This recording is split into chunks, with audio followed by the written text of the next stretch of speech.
Today, we are making green seasoning, which is a staple in my house. If you ever want to make sure you inject your dishes with a bunch of flavor and you want to make sure you always have something on hand to season your food, even if you don't have time, this is my go-to.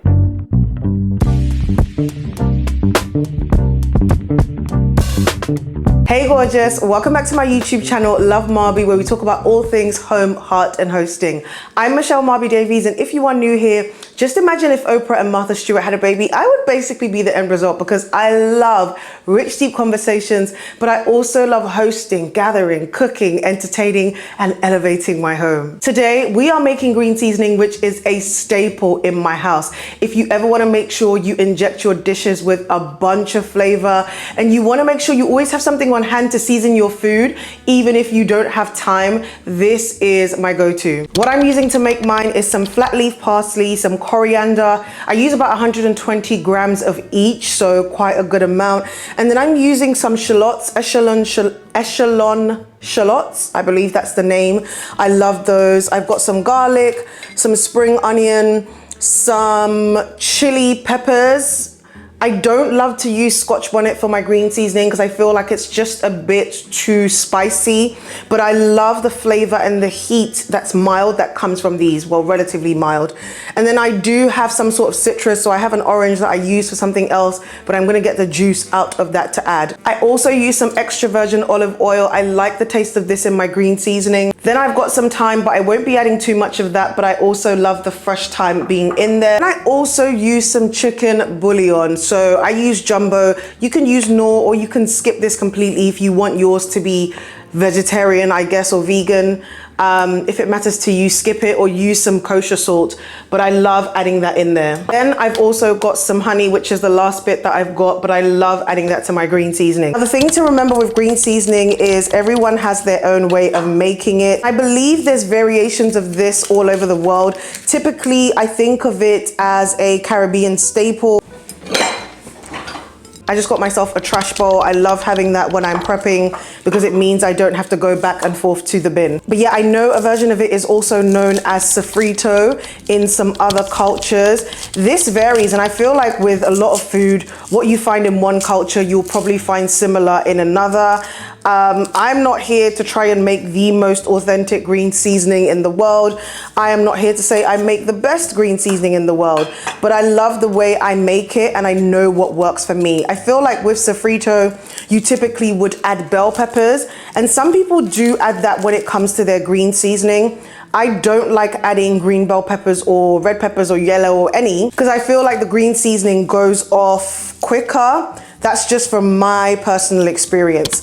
The other thing I like to make sure is that I'm not using too much garlic and too much spring onion. The other thing to bear in mind with this is you can pick the texture that you would prefer. Some people like it really fine. Most people would do it in a food processor. I don't have a food processor attachment to my blender, so I blend it, but I try to pulse it so it's not too fine.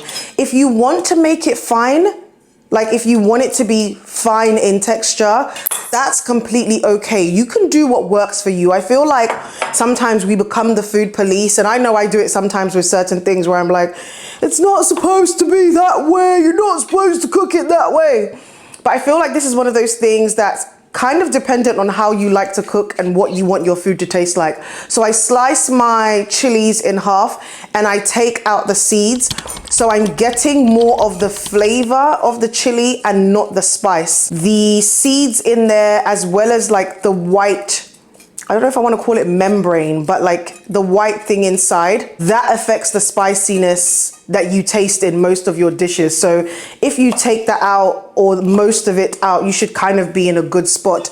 I also really love the flavor that comes from the green chili as well. I probably will use about half of each chili. I won't actually use the full chili in here. If I was making a much larger batch, then yeah, I could use all of it. Typically, my green seasoning will keep in my fridge for about 3, 4, 5 weeks. It really depends. I know if I'm not cooking as much, I will make sure I put some of the green seasoning in the freezer. So you can just get ice cube trays or silicone molds, and you're able to decant some of your green seasoning and put it in the freezer. I will say, try to make sure It's not the ice cube trays that you're ever going to use for drinking or anything like that, because yeah, that's a mistake you don't want to make taste-wise. Another version of this in a way, which is from Haiti. The Haitian version is called épice, and I'm probably not pronouncing that correctly, but I love the taste of that as well. My aunt often makes it. She's not Haitian, but she loves,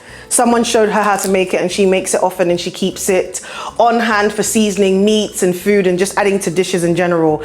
Now, for me, I don't like to add the celery into this that you would typically add into a piece, I think. I might be wrong. If I am, correct me. But again, I feel like my green seasoning doesn't keep as long. If I lived in a household with multiple people, then maybe I could get away with making a batch that I know wouldn't last as long because I would use it a lot more frequently. But I actually don't cook all the time. I probably cook like 2 or 3 times a week max. So I just don't need that much at one given time. The great thing about this is with the smallest bit of prep, you will have something that will make your dishes taste fantastic.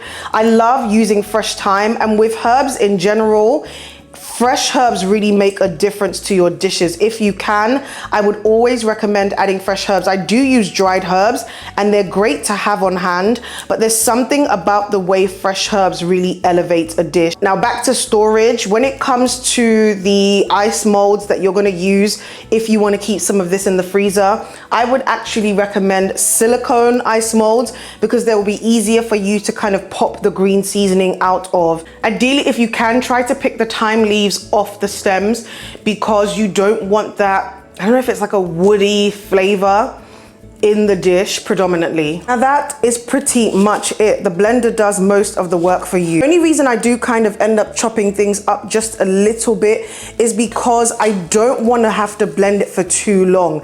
My blender is strong enough for me not to need to do that because I've got both the Ninja blender, it's one that I got years ago, the Auto IQ one. I don't think they sell that anymore.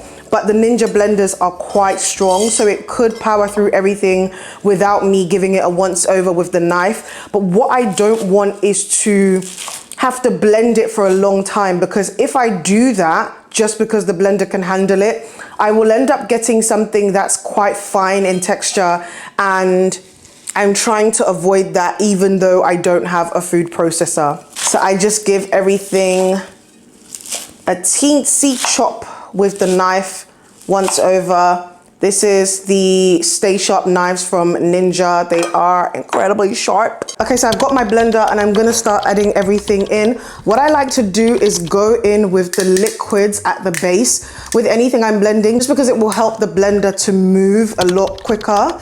If you put the chunky things at the bottom, sometimes the blender can struggle to start kind of going. There are no measurements, you go as the spirit leads. I think I've done maybe just about 150 ml based on the marks on the blender. You go as the spirit leads. I'm adding a chunk of honey in there, just going in with what's left in this. I would say that's probably just under that's not up to a quarter cup, maybe 3 tablespoons. I don't know what the equivalent of that is. Tablespoons is in measuring tablespoons, not eating ones like we do sometimes when we're cooking. I'm gonna use this juicer to get the juice, or as much of the juice of this orange as I can. Just get some of the juice of another orange. Squeeze. Stuff. Literally I just put everything in. Gone in with my thyme, my garlic, my shallots, and I just squeeze everything in there again because I know this blender can handle it. If your blender is a bit different and it's not as strong, then cool. I've also got the Vitamix, but because of the pulse feature on this one and the way the blades are, I think I prefer how my green seasoning comes out in this. This is really, really great in any dishes like meat. A lot of people use it when they're making oxtail, so they'll use it to add flavor into the dish. I think this would also work really well as a marinade for chicken, and I will explain how I would use that in a minute. But now I'm gonna go in with some of my chicken bouillon.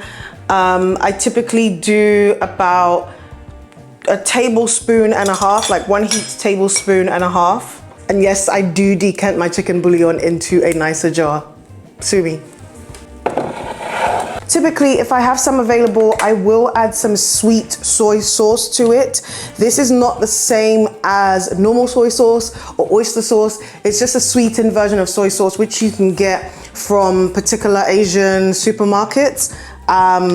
Yeah, let's do this.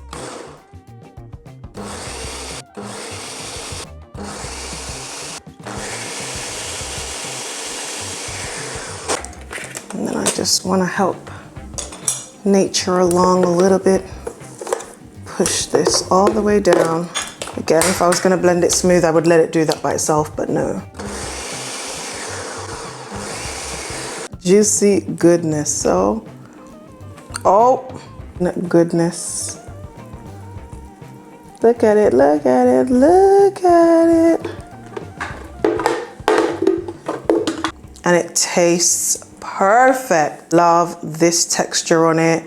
I love that if I was to put it in a pasta dish or orzo, because I've kept some of that texture in there, I would probably see some of the herbs running through the dish.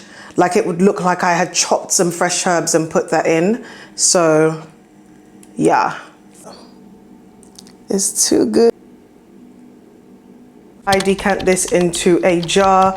I'm going to spoon some of it into this ice cube tray, just so I can put it in the fridge. I do not use this ice cube tray for anything else, literally just green seasoning. Now, like I said, I do believe that what you like to cook and how you like to cook should have an impact on how you make your green seasoning. You might not like particular flavorings, and I feel like you should be free to kind of adapt this, especially because it's going to be the base of a lot of your dishes. But honestly, this makes a huge impact in how flavorful your dishes taste, and it's so simple to put together with a little time and effort. Probably about 20 minutes, 10-20 minutes, you can have something that you will use for weeks, and if you put it in the freezer, months. If I was to use this as a chicken marinade, what I would do is use this to build up a new marinade. So if I was cooking today, I would just continue in the blender that I've already used.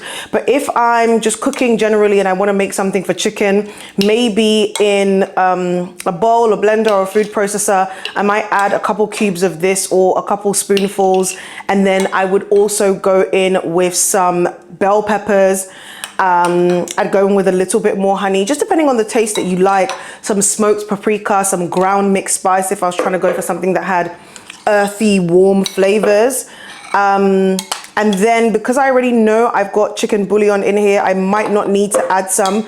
But typically, if you're making a decent amount of chicken, you'd probably need to amp up the salt in your marinade anyway. So you can use this to kind of develop further marinades that you use for other things. Actually, the bell peppers I would add to a marinade for fish. If I was making tilapia or snapper or anything like that, I would add some of this green seasoning, add some bell peppers to the mix, some more salt, probably a little bit of ginger. Like, I wouldn't want ginger in my green seasoning, but I would add it to a marinade for some fish. And then I would sweat that marinade down in a pan, maybe fry it down with some olive oil, like a tiny bit of olive oil. Let that cook through a little bit just to cut the sharpness or the freshness or the bite out of the fresh bell peppers. And then I would marinate the fish in that. And once it roasts in the oven, you leave it to marinate maybe like overnight or for a couple of hours. And once you put it in the oven, ideally cover it with some foil so that it actually cooks through first, and take off the foil. So you put it on like the broil function at the end, and it will just make everything just golden, delicious, gorgeous. But that is my green seasoning.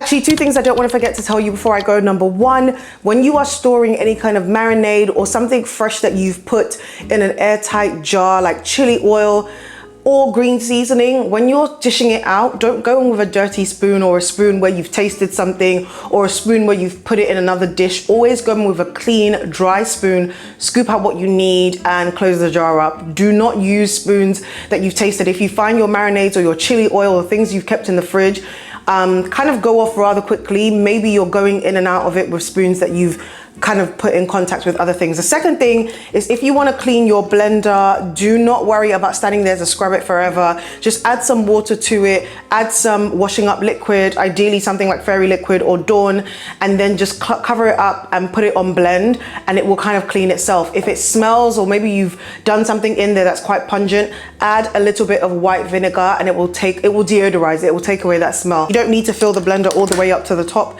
because the washing up liquid will create bubbles and foam. Yeah, but that's it. That's my green seasoning. I will take some of this out of this jar and add to a really small jar to give to my friend. She's a busy mom, and I feel like this can help with her dishes that she wants to put together really quickly on a weeknight, and she loves this stuff as well. But I hope you guys enjoyed, and I hope you try it out for some of your dishes and let me know what you think. Thank you so much for watching. Bye.